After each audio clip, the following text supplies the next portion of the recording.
Very good morning to you all my dear friends. आज की सुंदर सुबह में आप सबका हृदय से स्वागत करती हूँ और सबसे पहले मैं परमेश्वर का धन्यवाद करती हूँ रात की हिफाजत के लिए, रात की मीठी नींद के लिए और आज की सुंदर सुबह के लिए। उसका लाखों करोड़ बार धन्यवाद करती हूँ कि उसने जीवन का हमें एक और दिन दिखाया।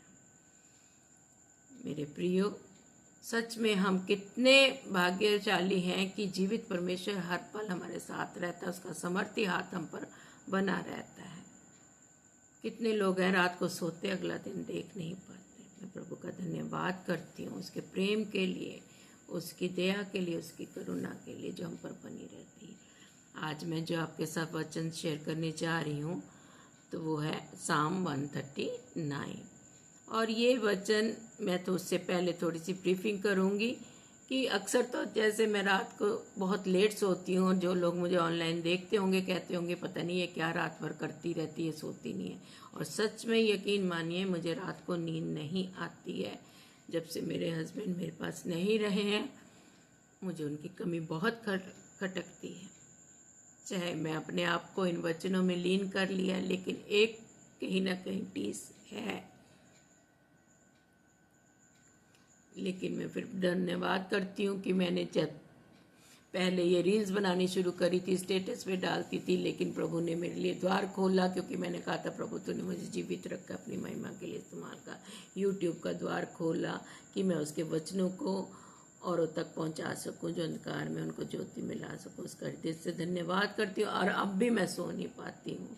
और कल पता नहीं कैसे मैं खुद हैरान हूँ कि रात को, वेडनेसडे की रात को मेरे को 11:30 मैं सो गई। और जब मैं 11:30 सो गई तो ऑब्वियसली मेरे को 3-4 घंटे ही मैं सोती हूँ। कुछ ऐसी आदत हो गई है, चाहे 3 बजे सोऊं चाहे 4 बजे सो, सुबह उठ के फिर मुझे काम अपना शुरू करना होता है। और रात जब मैं सोई तो मेरी 2:30-3 बजे आँख खुल गई। जब आँख खुल गई मैं बिल्कुल फ्रेश।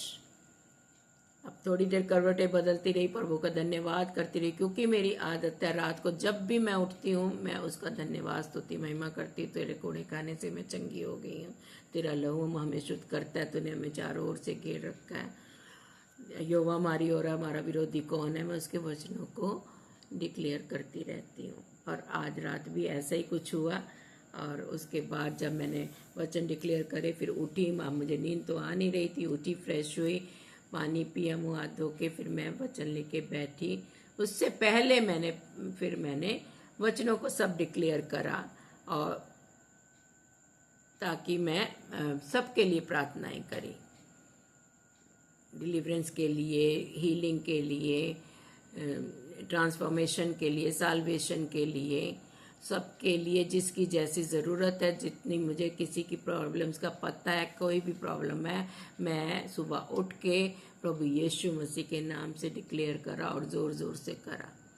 मेरा बेटा नीता नहीं तो फिर कहता मम्मी को पता नहीं रात को क्या हो जाता है, जिनसे वो बोलता है वो कहते तुम नहीं समझ पाओगे। और मैंने डिक्लेयर करे सारे ये वर्सेस को कोट करा, डिक्लेयर करा। उसके बाद फिर मैं वचन को लिए परमेश्वर से प्रार्थना करी, प्रभु आज आप सुबह का मन्ना मुझे क्या दिया चाहते हैं। तो परमेश्वर ने मुझे जो मन्ना दिया, जब मैंने वचन खोला तो मेरे सामने साम 139 खुला। साम 139 परमेश्वर का सिद्ध ज्ञान। और जब मैंने उसको खोला और जब देखा, मैंने पहले वचन को ही जब पढ़ा,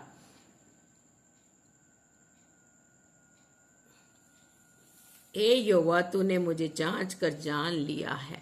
ओ lord you have searched me and you know me. ये भजनकार दाऊद कहते हैं कि हे यहोवा तूने मुझे जांच कर जान लिया है। और मुझे सच्ची में ये वचन लगा कि आज की सुंदर सुबह ये परमेश्वर की ओर से मुझे स्पिरिचुअल मन्ना मिला है।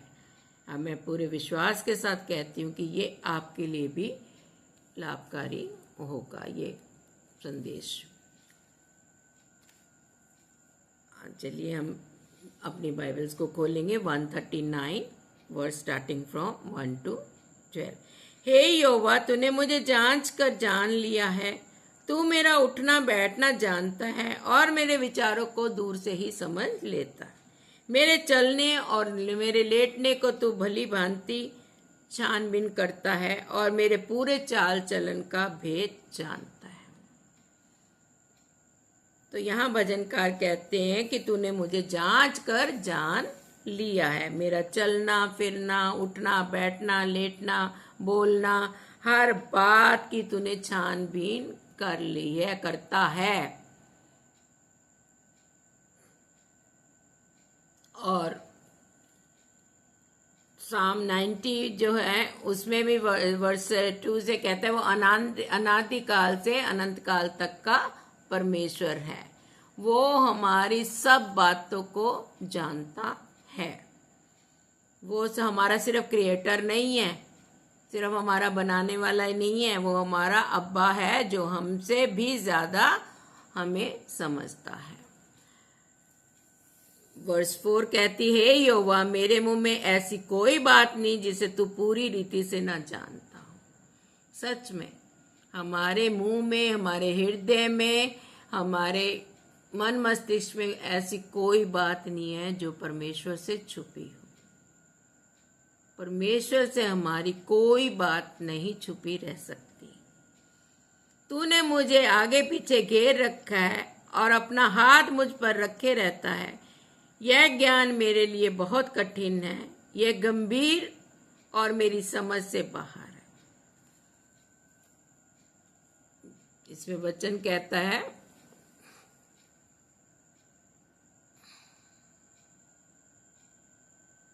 तूने मुझे आगे पीछे से घेर रखा है और जहां भी जाऊं वहां पर तू मेरे साथ है।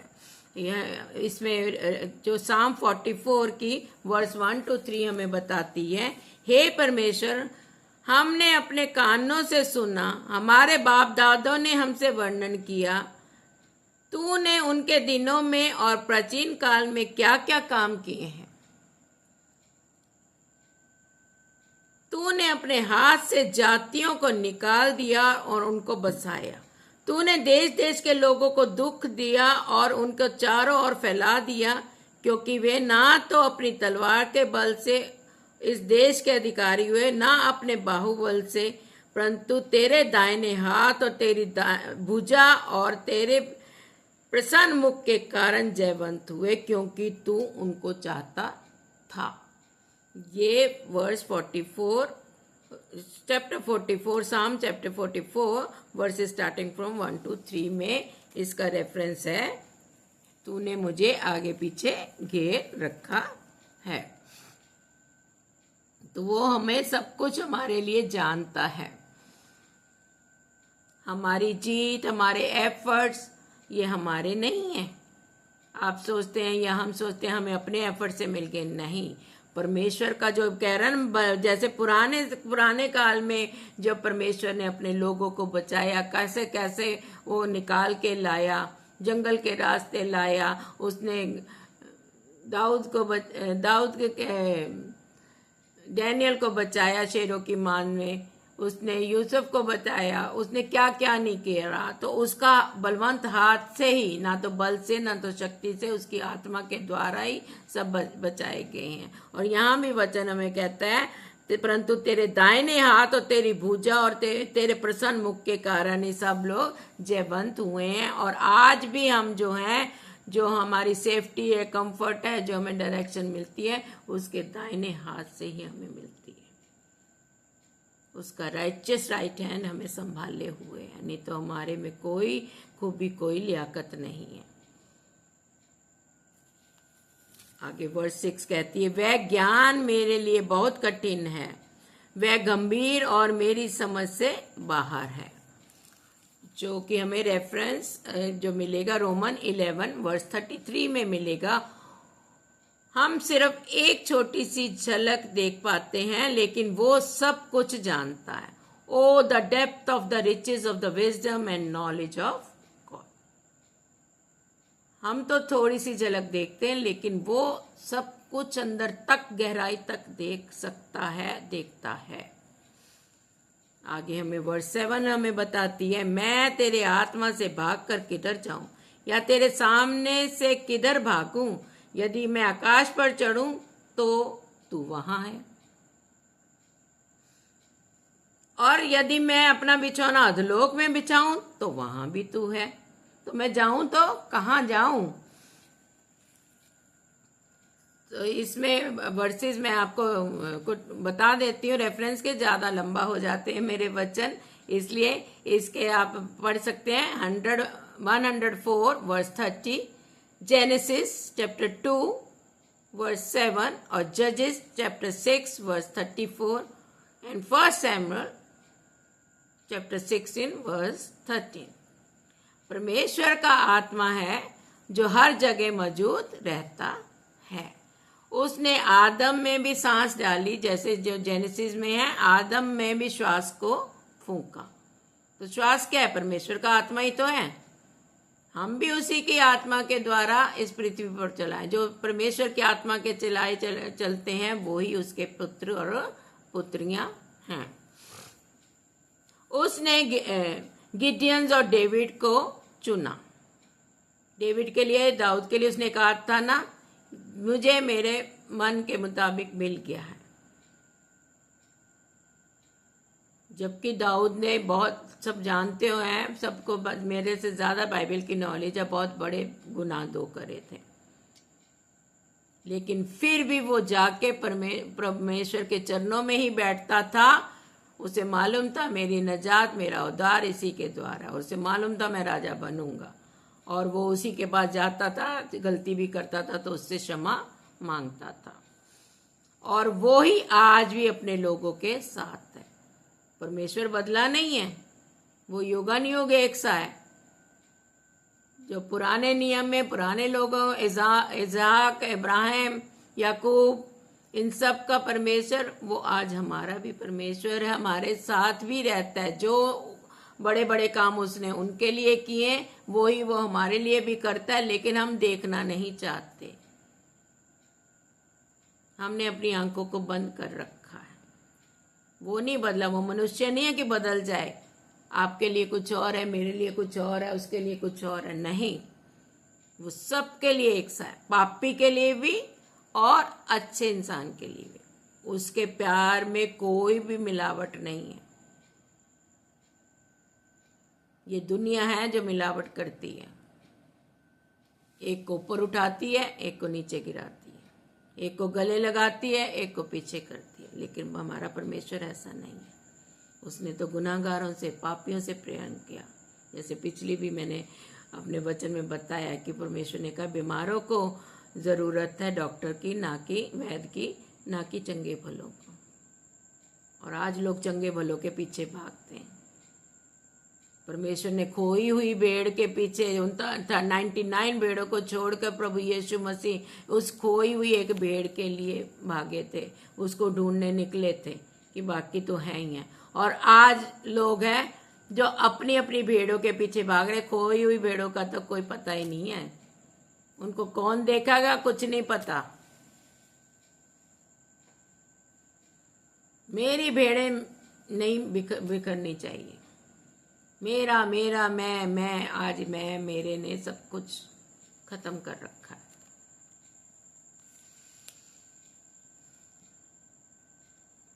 वर्स 8 को पढ़ेंगे। यदि मैं आकाश पर चढ़ूं तो तू वहां है, यदि मैं अपना बिछौना अधोलोक में बिछाऊं तो वहां भी तू है। तो परमेश्वर का वचन, वो दाऊद हमें बोलता है कि मैं जहां भी जाऊं वहां पर तू है। तेरी आत्मा से भागकर मैं कहीं नहीं जा सकता, तेरी नजरों से मैं कहीं नहीं छिप सकता। स्वर्ग हो या पाताल हो, ऊंचाई हो या गहराई हो, कोई जगह ऐसी नहीं है जहां पर परमेश्वर ना हो या हमसे दूर हो। जहां भी हम होंगे परमेश्वर हमारे निकट है। उसने कहा मैं तुम्हारे निकट हूं, मैं तुम्हें ना छोड़ूंगा ना मैं तुम्हें त्यागूंगा। पर आज हम समझते कहाँ हैं। वो हमारे आसपास है, हमेशा हमारे आसपास रहता है।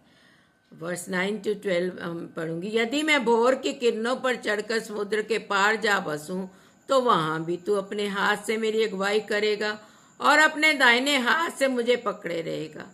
और यदि मैं कहूं कि अंधकार में, तो मैं छिप जाऊंगा और मेरे चारों ओर का उजाला रात का अंधेरा हो जाएगा, तो भी अंधकार तुझसे ना छिपाएगा। रात को दिन से के तुल्य प्रकाश देगी, क्योंकि तेरे लिए अंधियारा उजाला दोनों एक समान है। तो यहाँ परमेश्वर का वचन हमें कहता है कि हम कहीं भी चले जाएं,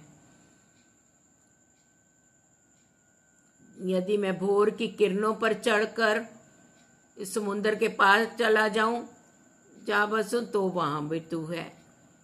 तेरे हाथ मुझे थामे रहेगा, तू अगुवाई करेगा और अपनी दाहिने हाथ से मुझे पकड़े रहेगा। चाहे जिंदगी के अंधेरे मोड़ हों या तनाइयों का सामना करना पड़ रहा हो, ये वो रोशनी देता है और अंधकार उससे छुप नहीं सकता। जहां रोशनी है वहां अंधकार का कोई काम ही नहीं है। और रोशनी कौन है? प्रभु यीशु मसीह। जिस घर में प्रभु यीशु मसीह है, वहां तो अंधकार की शक्तियों का कोई काम ही नहीं है। जिस हृदय में प्रभु यीशु मसीह है, उसमें अंधकार की शक्तियों का कोई काम ही नहीं है। वो हमें घेर ही नहीं सकती हैं। यशायाह चैप्टर 60 वर्स 2 हमें बताती है, and the glory of the Lord has risen upon you. तो मेरे प्रियो, परमेश्वर की रोशनी, उसका नूर हमारे ऊपर सदैव है और रहेगा, इस संसार के अंत तक रहेगा। और मैं आखिरी इसी साम 139 की लास्ट 2 वर्सेज है 23 और 24, उसके द्वारा मैं आपको आशीषित करना मांगूंगी। उसमें बोलता है, हे परमेश्वर, मुझे जांच कर जान ले, मुझे परख कर मेरी चिंताओं को जान ले और देख कि मुझ में कोई बुरी चाल है कि नहीं, और अनंत के मार्ग में मेरी अगुवाई कर। यहाँ दाऊद कहता है, परमेश्वर मुझे जांच कर जान ले। हम अपने आप में बहुत शुद्ध बनते हैं, सच में मैं भी उनमें शामिल हूँ, लेकिन ये परमेश्वर जांच सकता है, वो जान सकता है ना। सामने वाला या कोई भी हमें जांच कर जान नहीं सकता कि हम शुद्ध हैं कि नहीं है। सिर्फ परमेश्वर ही जांच सकता है। तो दाऊद यही कह रहा है कि मुझे जांच कर जान ले।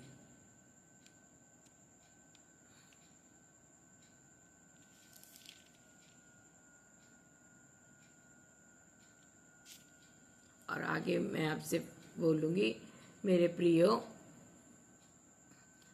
आज वचन सिर्फ एक भावना नहीं है, ये एक आदर्श जिंदगी की एक ब्लूप्रिंट है। वो आपको जानता है, आपको और मुझे दोनों, हम सबको जानता है। वो हमारे साथ था, है और रहेगा, और वो हमें अनंत काल तक का जीवन देगा।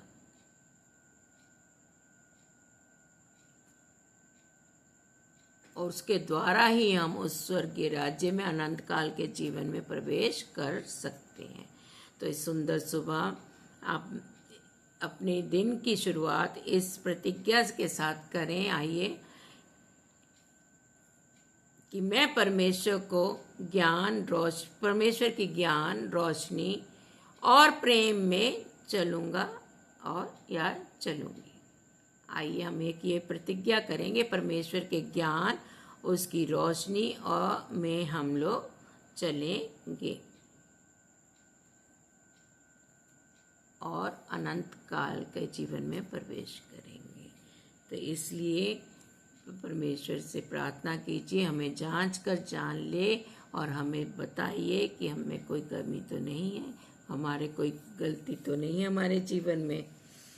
क्योंकि अभी जीते जी परमेश्वर के से अगर हम अपनी गलती का एहसास कर लेते हैं, तभी हम उसके राज्य में प्रवेश करेंगे। मरने के बाद हमें पश्चाताप हम नहीं कर पाएंगे उस अमीर आदमी की तरह कि मुझे भेज दो। तो वचन कहता है ना, वहाँ तो भविष्यवाणियाँ हैं, भविष्य के वचन है, सब कुछ है। वहाँ एक बार चला गया तो फिर कोई नहीं बचा सकता उसके न्याय से। तो इसलिए आइए मेरे प्रियो, हम एक प्रण लें कि हम अपने आप को जांचें और उसके प्रति हम विश्वासियों के बने। Thank you. God bless you. Shalom. आमीन।